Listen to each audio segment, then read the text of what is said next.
Have you ever wondered what it would look like if number of nukes drop around the world? We may have seen this in some movies with crazy CGI effects, and luckily we don't have to witness an actual apocalypse event like this. Not everyone will die, but the world for sure will look like hell. Albert Einstein once quoted as having said, "I know not with what weapons World War III will be fought, but World War IV will be fought with sticks and stones." In the history, there were several times the world was at the brink of nuclear war, but pulled back.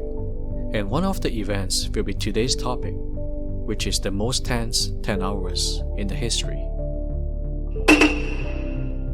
During the Cold War, the policy of mutually assured destructions between the United States and the Soviet Union was insane.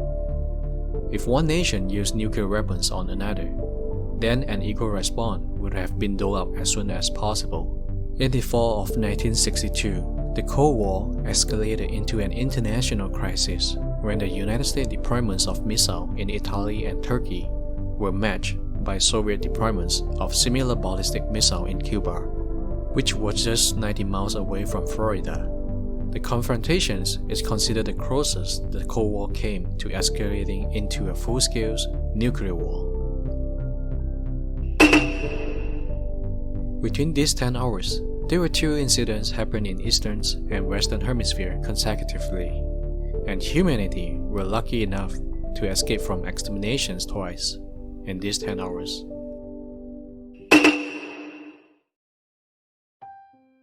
John Bonney was a flight control specialist at a missile launch control center. His job was to keep the missile prepped for launch at a moment's notice job. Just after midnight of October 28, 1962, Bonney began his regular shift in one of the secret missile launch sites on the US-occupied Japanese island, Okinawa. At this time, in response to the Cuban Missile Crisis, all US strategies forces had been raised to Defense Readiness Condition 2, or DEFCON 2, which means they were prepared to move to DEFCON 1 status within a matter of minutes. Once at DEFCON 1, a missile could be launched within a minute of a crew being instructed to do so. Each control center was manned by 7-member crews. With the support of his crew, each launch officer was responsible for 4 Maze B cruise missiles mounted with Mark 28 nuclear warheads. Each Mark 28 had 1.1 megatons of TNT, which is roughly 70 times more powerful than the Hiroshima or Nagasaki bomb. With a range of 1,400 miles, the Maze B cruise missile could reach the communist capital cities of Hanoi, Beijing, and Pyongyang, as well as the Soviet military facility at Vladivostok. Hours later, the commanding major at the Missile Operations Center on Okinawa began a customary mid-shift radio transmissions to the 4 sites, were usually run by 2 string codes. The first string code used for time check and weather update, then followed up with the second string code, which is usually a general message like copy, receive, or roger. Normally, the first portion of the string did not match the numbers the crew had, but if the alphanumeric code matched, signaling that a special instructions was to follow, which occasionally a match was transmitted for training purposes. When the missile's readiness was raised to DEFCON 2, the crews have been informed there will be no further such tests. So this time, when the first string code matched, Bonney and his crew were instantly alarmed. And then, a cold sweat broke out to the whole crew when the second string, for the first time ever, also matched. While everyone was panicked at this time, the key person of this whole crisis stepped in. The launch officer of Bonney's crew, Captain William Bassett. As a senior field officer on that shift, he began exercising leadership on presumptions that the other 7 crews on Okinawa had received the same order as well. He had a clearance to open his pouch if the third string code in the pouch matched the third party of the code that had been transmitted. Then the captain was instructed to open an envelope in the pouch that contained targeting informations and launch keys. Bonney verified and all the codes matched. authenticating the instructions to launch all the cruise missiles, which is total 32 missiles, and capable to destroy the whole planet.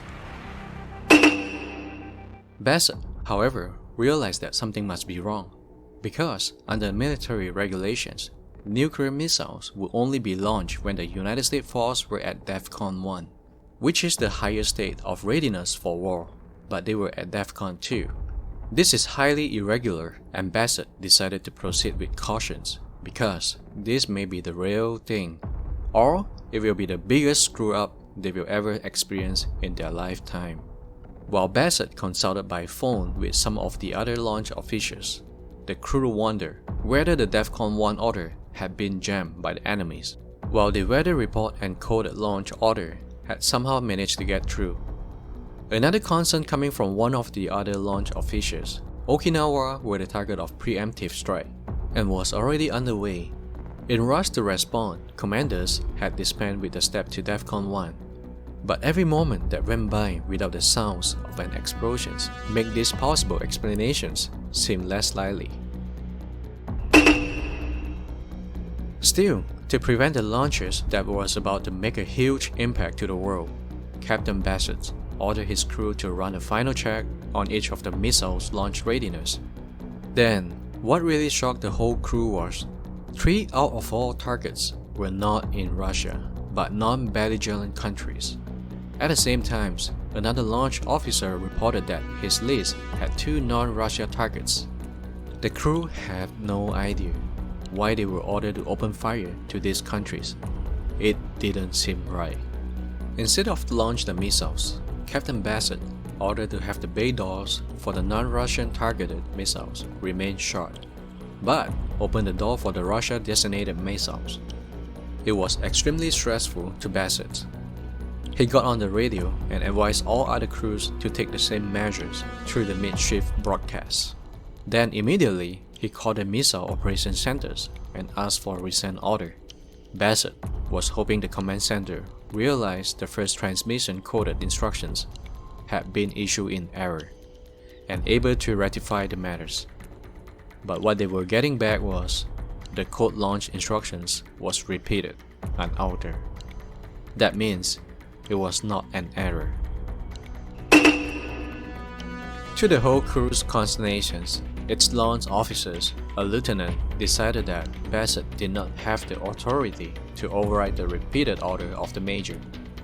The second launch officer at the site reported to Bassett that the lieutenant had ordered his sections of the overall crew to proceed to fire its 4 missiles. Captain Bassett immediately ordered the other launch officers to send 2 airmen over with weapons, and will shoot the lieutenant if he tries to launch either without verbal authorizations from the senior officer in the field, without the upgrade to DEFCON 1 by missile operation centers. At this time, the most stressful moments, Bassett called the major and requested of 2 things. Either raise the DEFCON level to 1, or issue a launch stand-down order. This request got a stress-filled reaction from the major, who was made aware of his mistake, and immediately took to the radio and read out the new coded instructions. This time, the new order was to stand down the missiles. The crew relieved and looked at each other because this mistake was about to exterminate the whole planet. While the mistake was affirmed, Captain Bassett immediately called to ask for and received confirmations from the other launch officers that no missile had been fired. That time was 1:45 a.m. in the Okinawa. Within 30 minutes, this man, Captain William Bassett, with his cautious and decisive actions of the line personnel receiving those orders, prevented the launches and averted the nuclear warfare in these 10 hours for the first time. At the peak of Cuban Missile Crisis, with Strategy Air Command at DEFCON 2 and Soviet nuclear weapons in firing positions 50 miles from Guantanamo Bay, and then in the morning of October 27th, an American U-2F spy plane was shot down by the Soviets while over Cuba, killing its pilot. Upon learning of the situations, Secretary of Defense Robert McNamara reportedly yelled, This means war with the Soviet Union. This quickly escalated the crisis. Americans prepared for nuclear Armageddon. It became known around to the America as Black Saturday. At about 5 p.m. on October 27th, as these dramas ratcheted tensions beyond breaking point, the situation was getting out of control when a Soviet submarine found itself trapped and being bombarded by a total of 12 US warships patrolling off Cuba. This Soviet submarine, B-59, played a key role in support of Soviet arms deliveries to Cuba since October 1st. However, on October 27th, US Navy warships located the Soviet submarines B-59 near Cuba. US vessels began dropping depth explosives of the type used for naval training and containing very little charge but not intended to cause damage. There was no other way to communicate with the submarine. The purpose was to attempt to force its surface for positive identifications. But unknown to the US forces, they had a special weapon in their arsenal, a 10-kiloton nuclear torpedoes with roughly the power of the bomb that destroyed Hiroshima. What's more, the officers had permissions to launch it without waiting for approval from Moscow. The sub's crew, who had been traveling for nearly 4 weeks, were very tired and unaware of what's going on around them. No one knew that conditions in the Soviet submarines were so physically difficult. The captain kept B-59 submerged as the temperature built up to 122 degrees Fahrenheit and oxygen steadily depleted, causing the crew to begin fainting. The Americans continued to drop depth charge left and right of the hull. Inside the submarine was rocking, shaking with each new explosion. While there have been little communications with Moscow and very rough conditions inside submarine, the crews only have 3 choices. Number 1. Continue submerged underwater until they ran out oxygen and die. Never surrender. Number 2. Breach to the surface and surrender. And number 3. Launch attack to the US Navy.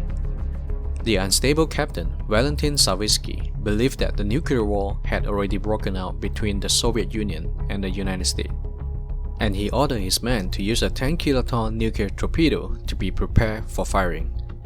Its target was the USS Randolph, the giant aircraft carrier leading the task force. The attack would probably have started a nuclear war which would have caused global devastations, with unimaginable numbers of civilian deaths. Normally, the approval of these 2 officers would have sufficed to launch the torpedo. But by coincidence, Vasily Arkhipov, the second in command, happened to be on board. That means the protocol required Savitsky to get unanimous agreement from 2 others on board before the order could take place. His deputy political officers, Ivan Mislenikov, say yes, but Arkhipov stood out to be calm and did not agree.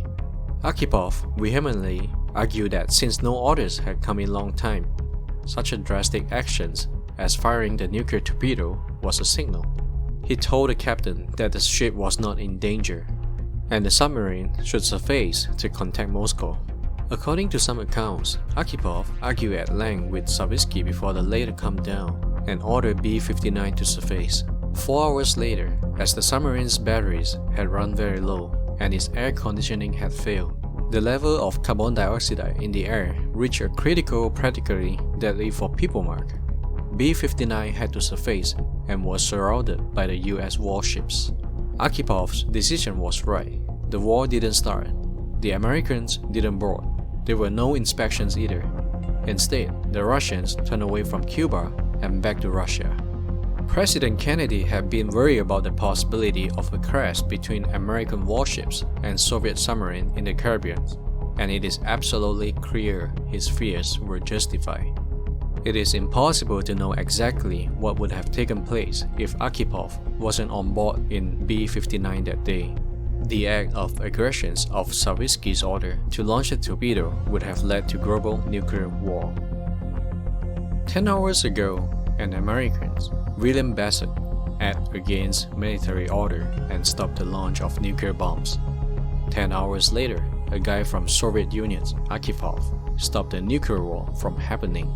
Arthur Meyer Schlesinger Jr., an advisor for the John F. Kennedy administration and a historian, stated that this was not the most dangerous moments of the Cold War.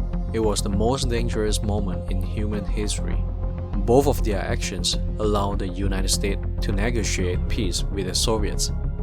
On the next day, October 28, 1962, the United States and Soviet Union came down to agreement that they will withdraw missiles from Turkey and Cuba.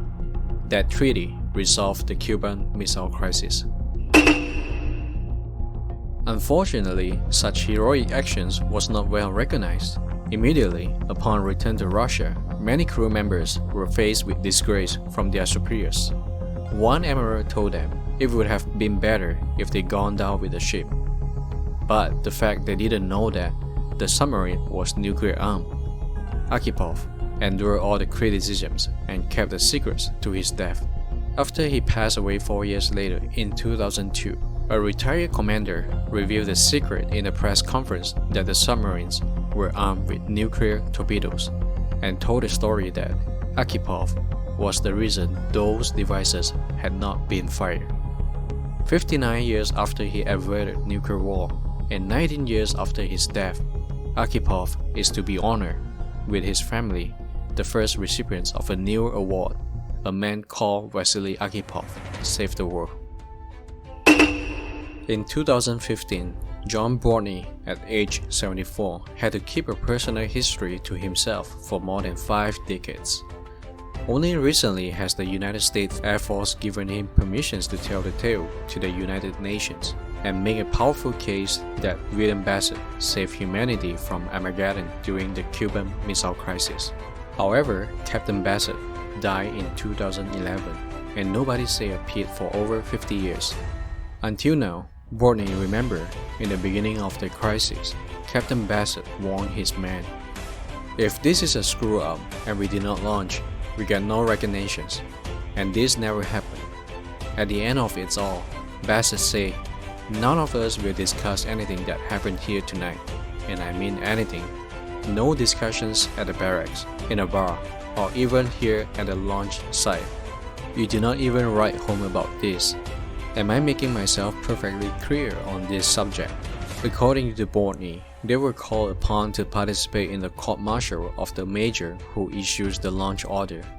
And Bortney say Captain Bassett, in the only breach of his own secrecy command, told his crew that the major was demoted and forced to retire at a minimum service period of 20 years, which he was on the verge of fulfilling anyway. No other actions were taken, not even commendations for the launch officers who had prevented a nuclear war. The world owes an enormous debt to Bassett and Arkhipov, and very lucky that one critical moment, someone calm enough, careful enough, and cool enough was there to say no, and save everyone's life by preventing the accidental use of nuclear weapons to begin World War III.